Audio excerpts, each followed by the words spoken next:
In this video, we're going to be examining how electronegativity affects how good of a nucleophile the atom is. So basically, how good of a nucleophilic atom is it, and in general, how good of a nucleophile is it overall, therefore. So what's going to be changing in these examples is the actual nucleophilic atom. So in here, we would have a nitrogen with lone pairs or an oxygen with lone pairs going to attack that alpha carbon.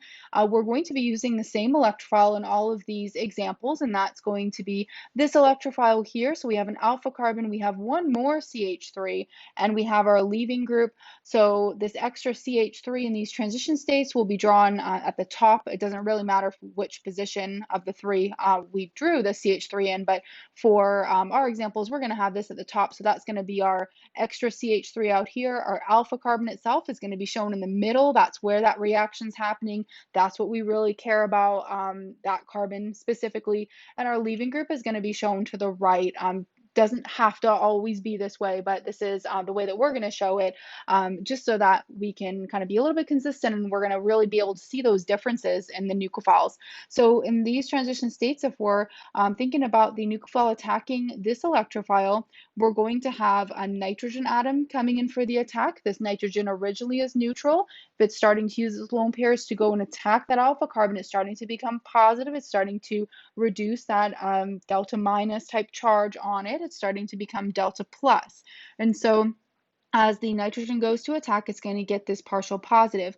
The oxygen, same thing's going to happen. As it goes to attack, it's going to also get a delta plus. So what we're going to look at is the difference between oxygen and nitrogen. They're in the same row of the periodic table, so electronegativity is very important. And then we have to ask ourselves, well, which one is more electronegative and which one's less electronegative? And what does that mean for this reaction? So we saw with our acid-base chemistry that more electronegative atoms were able to stabilize at negative charge better.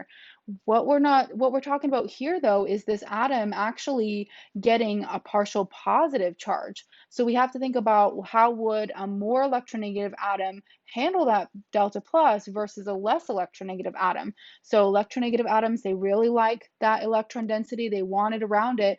They're not going to want to become delta plus as much. And so they're going to have a harder time handling that delta plus in that transition state. And so now you might already know that the nitrogen is less electronegative than oxygen. So we can write what we know about the electronegativity.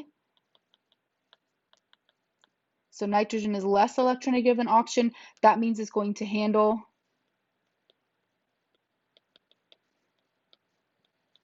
that developing partial positive charge better.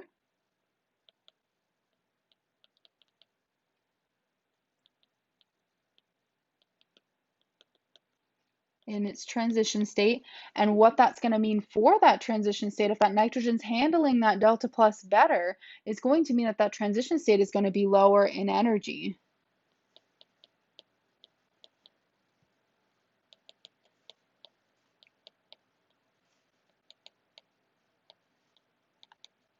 What we said about that transition state, if the transition state is lower in energy, we're going to have a lower activation energy because that was the energy from the starting material to the transition state. So if the transition state is lower in energy, that's going to mean we're going to have a lower EA, activation energy, and that's going to mean a faster reaction.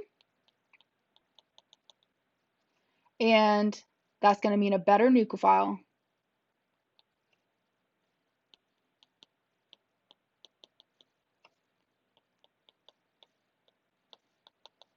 So it's very common to try to think of electronegativity, and before we were always saying, well, more electronegative was better because we were talking about negative charges. But now that we're talking about this atom actually losing its negative charge as it goes to attack in this transition state, we actually have less electronegative atoms doing better here as nucleophiles. And so that's something to keep in mind. Exact reasoning is because of the fact that that nitrogen is less electronegative, we're going to have that lower in energy transition state because it can handle that delta plus better. That's going to mean we're going to have a lower EA, faster reaction, and then that means it's going to be a better nucleophile. To see this visually, we can take a look at the reaction coordinate diagrams. The black path has water as a nucleophile, so its activation energy is going to be bigger because oxygen is more electronegative, and so it's not going to handle that delta plus as well. So it's going to be harder for it to get to that state, to that transition state. It's not impossible by any means, but it is going to be harder for it.